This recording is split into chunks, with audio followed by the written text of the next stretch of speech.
Планируете ли вы приехать на саммит в Рио-де-Жанейро в ноябре? И со всем уважением, боитесь ли вы ареста в Бразилии? Решение подобного рода очень легко, просто совсем легко. Достаточно подписать межправсоглашение, и все. И Международный уголовный суд заявил о том, что он политический деятель из Ближнего Востока. А потом на него из Соединенных Штатов цыкнули, и он заткнулся. Где это все? Поэтому уважение к такой организации, которая, не носит универсального характера, и, не является самостоятельной, оно, к сожалению, небольшое. Спасибо. То есть к двадцатке относимся бережно. Владимир Владимирович. Мы ко всем относимся бережно, кроме врагов.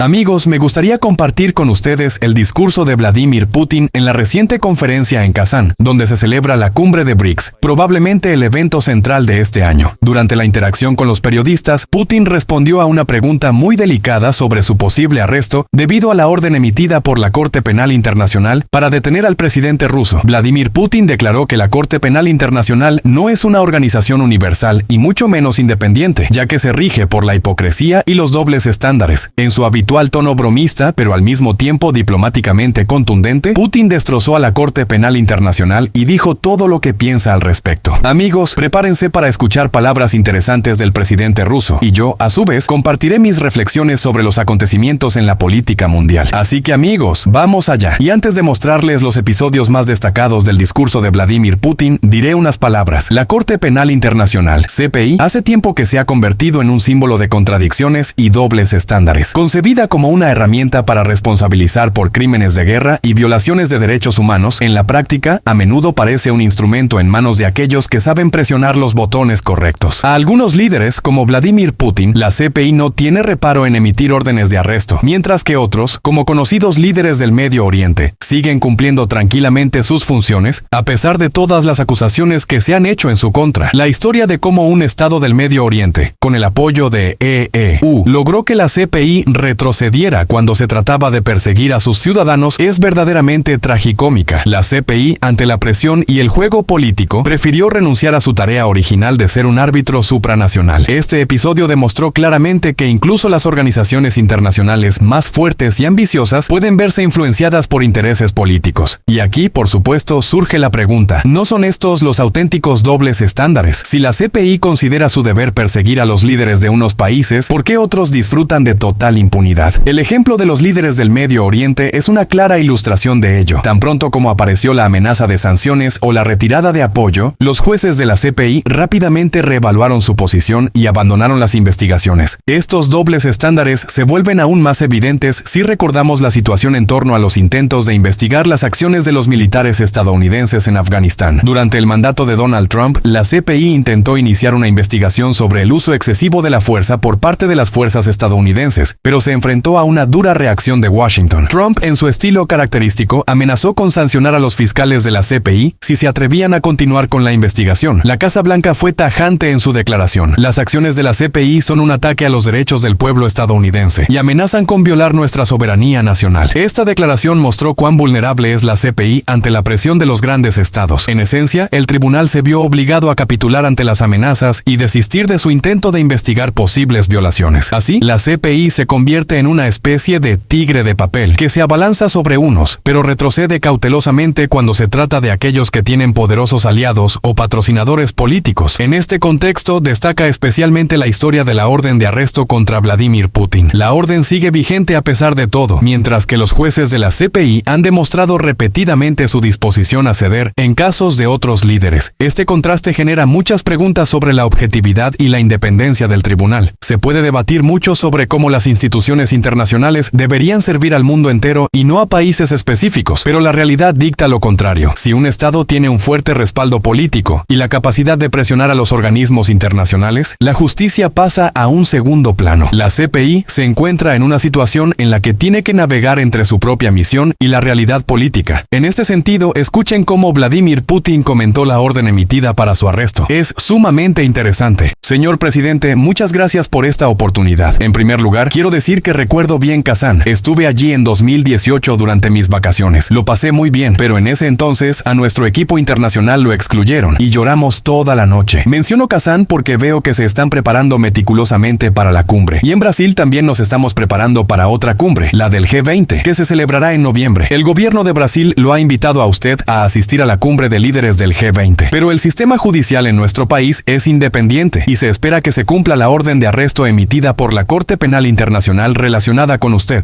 И говорят некоторые, что нужно будет выполнить предписание Международного уголовного суда и связанного с ордером на ваш арест. В этой связи.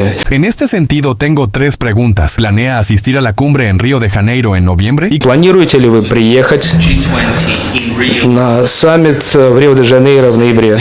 considerando lo que he mencionado, ¿cree usted que esta situación refleja algo sobre el contexto de organizaciones antiguas como la CPI? Y, con todo respeto, ¿teme usted ser arrestado en Brasil? И со всем уважением, боитесь ли вы ареста в Бразилии? Primero, lo que quiero decir es que la Corte Penal Internacional no tiene una importancia universal. Es solo una de las organizaciones internacionales cuya jurisdicción Rusia no reconoce, al igual que muchos otros países. Первое, что хочу сказать, что Международный уголовный суд не имеет универсального значения. Международных организаций, юрисдикцию которой Россия не признает. Так же, как и многие другие страны мира. Creo que los Estados Unidos tampoco la reconocen. China no la reconoce. Turquía tampoco. По-моему, США тоже не признают. Китай не признает. Да, Турция, да.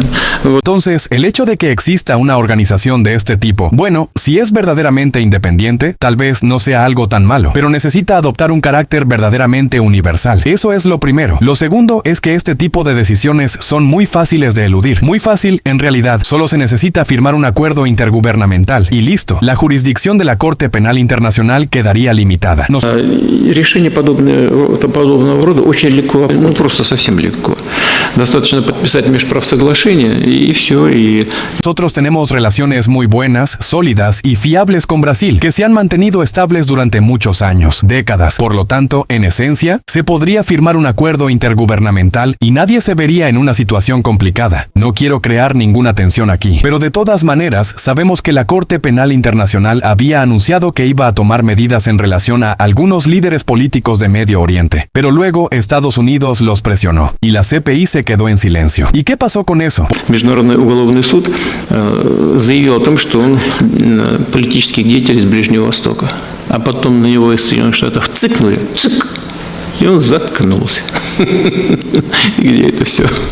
Por eso, el respeto hacia una organización que no tiene un carácter universal ni es realmente independiente, lamentablemente, es mínimo. Поэтому уважение к такой организации, которая, не носит универсального характера, и, не является самостоятельной, оно, к сожалению, небольшое. Está en un perfil muy bajo. Y finalmente, lo más importante. En primer lugar, como saben, la situación no es sencilla. La crisis en el país con el que estamos en conflicto no ha terminado. Y en segundo lugar, y lo más importante, entendemos que, en principio, el G20 es un buen foro, útil en general, siempre y cuando no se politice. Si no lo politizan más porque ya ha habido intentos en esa dirección, será útil. Pero el G20 fue creado, y no hace tanto tiempo, como una plataforma puramente económica. Si continúa desarrollándose en ese sentido, será beneficioso. Pero todos entendemos lo que está ocurriendo alrededor de Rusia, y yo comprendo que tengo excelentes relaciones de amistad con el presidente Lula. Entonces, ¿voy a ir a propósito solo para interrumpir el buen funcionamiento de este foro? У меня с президентом Лулой прекрасные дружеские отношения. Что же я там специально туда приеду, чтобы нарушить нормальную работу этого форума? Entendemos perfectamente, y yo entiendo que eso solo generaría conversaciones, nada más. Incluso si excluimos el asunto de la CPI, solo se hablaría de eso, y básicamente se perdería todo el propósito. ¿Para qué? Разговоры будут только об этом. Мы фактически сорвем работу двадцатки. Зачем? Мы же взрослые люди. Поэтому...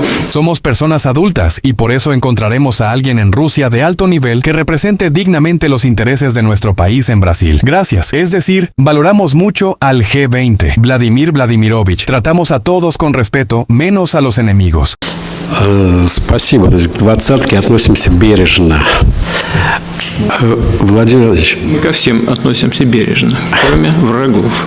Los medios occidentales, a raíz de la orden de arresto contra Putin, siguen promoviendo activamente la idea de la aislación de Rusia, afirmando que el país ha quedado apartado de la economía y la política mundial. Sin embargo, si miramos más de cerca, se hace evidente que esto es solo una ilusión, útil para aquellos que desean ver a Rusia debilitada. La realidad cuenta otra historia. Rusia no solo no está aislada, sino que se está convirtiendo en un jugador clave en la escena mundial. Un claro ejemplo de esto es la cumbre de los BRICS que se está llevando a cabo en Kazán. Este evento, el más grande en la historia de la organización, ha atraído a los líderes de gigantes económicos y políticos como China, India, Sudáfrica y, por supuesto, Rusia. La lista de espera para unirse a los BRICS ya cuenta con más de 40 países, lo que demuestra por sí solo que no hay ningún aislamiento. Ante las sanciones y la presión de Occidente, Rusia está enfocándose en fortalecer sus relaciones con países no occidentales y en desarrollar la cooperación multilateral. Vladimir Putin, a pesar de las afirmaciones de Occidente, continúa implementando exitosamente su política exterior. En Kazán se están discutiendo temas de gran importancia estratégica, incluido la creación, en el marco de los BRICS, de una alternativa al SWIFT occidental, un nuevo sistema de pagos que permitirá a los países miembros realizar transacciones financieras confiables, eludiendo las sanciones occidentales. Esto podría ser un paso crucial hacia la disminución del poder del dólar en los mercados globales y hacia la creación de un nuevo sistema financiero global libre del control de las estructuras occidentales. Las instituciones financieras occidentales han gozado de una posición dominante durante mucho tiempo, utilizando las sanciones y la presión económica como herramientas para forzar a otros países a someterse. Sin embargo, la cumbre en Kazán demuestra que esos tiempos podrían quedar en el pasado. Los países BRICS están proponiendo un modelo alternativo de interacción basado en el respeto mutuo y la igualdad. Y esto no son solo palabras. La creación de un nuevo sistema de pagos podría convertirse en un mecanismo real para proteger la independencia económica de los países miembros del abuso de las estructuras financieras occidentales. No debemos olvidar que el conflicto en Europa del Este, en el que los medios occidentales a menudo se centran, es solo un elemento táctico de un enfrentamiento más amplio entre Rusia y Occidente. La verdadera batalla se está librando a nivel de la competencia entre el G7 y los BRICS. Si observamos la dinámica, queda claro que los BRICS se están convirtiendo en un serio competidor para las estructuras occidentales. Y esta competencia ya no se limita a cuestiones económicas o políticas, sino que toca las bases del orden mundial global. Los países BRICS buscan crear un sistema en el que no haya lugar para sanciones ni presiones políticas. Es especialmente importante señalar que el interés por los BRICS sigue creciendo. Países que hace poco consideraban integrarse en las estructuras occidentales, hoy ven en los BRICS una verdadera alternativa. Más de 40 países ya han expresado su deseo de unirse a la organización, y este número sigue aumentando. Esto es una clara señal de que Rusia no solo no está aislada, sino que participa activamente en la creación de una nueva realidad mundial. Los comentaristas occidentales gustan de afirmar que Rusia ha perdido su influencia en la arena internacional. Sin embargo, si nos fijamos en los hechos, se hace evidente que Rusia no solo mantiene su posición, sino que se está convirtiendo en una fuerza impulsora en procesos que pueden cambiar significativamente el orden mundial. La cumbre de los BRICS en Kazán no es simplemente un evento diplomático, es un espacio para discutir cambios globales que pueden alterar radicalmente el equilibrio de poder en el mundo. La creación de una alternativa al SWIFT es solo el comienzo. En la cumbre se están discutiendo otras iniciativas destinadas a fortalecer la cooperación entre los países miembros, desarrollar nuevos proyectos económicos y aumentar los lazos comerciales. Estos son pasos estratégicos que pueden llevar a los BRICS a un nuevo nivel, convirtiendo a la organización en un verdadero rival de las instituciones financieras y políticas occidentales. Es importante comprender que Rusia juega un papel clave en este proceso, y claramente no es el tipo de país que podría considerarse aislado. Por lo tanto, a pesar de las predicciones de los expertos occidentales, Rusia sigue siendo un actor importante en la escena internacional, y además está ayudando a establecer nuevas reglas del juego. La cumbre de los BRICS en Kazán no es solo una respuesta a la presión occidental, es una señal para todo el mundo de que el sistema unipolar está quedando en el pasado. El mundo se está volviendo multipolar, y en esta nueva realidad, Rusia ocupa un lugar muy relevante. Los países occidentales pueden seguir insistiendo en la aislación de Rusia, pero la realidad es que Rusia sigue avanzando, construyendo nuevos lazos y ofreciendo una alternativa al mundo. Aquellos que creen en la aislación de Rusia simplemente no quieren ver la realidad. Los BRICS se están convirtiendo en un nuevo centro de poder que ofrece a los países del mundo una elección, una alternativa a las estructuras occidentales. Rusia es una de las fuerzas fundamentales en este proceso, y la cumbre en Kazán es una prueba más de ello.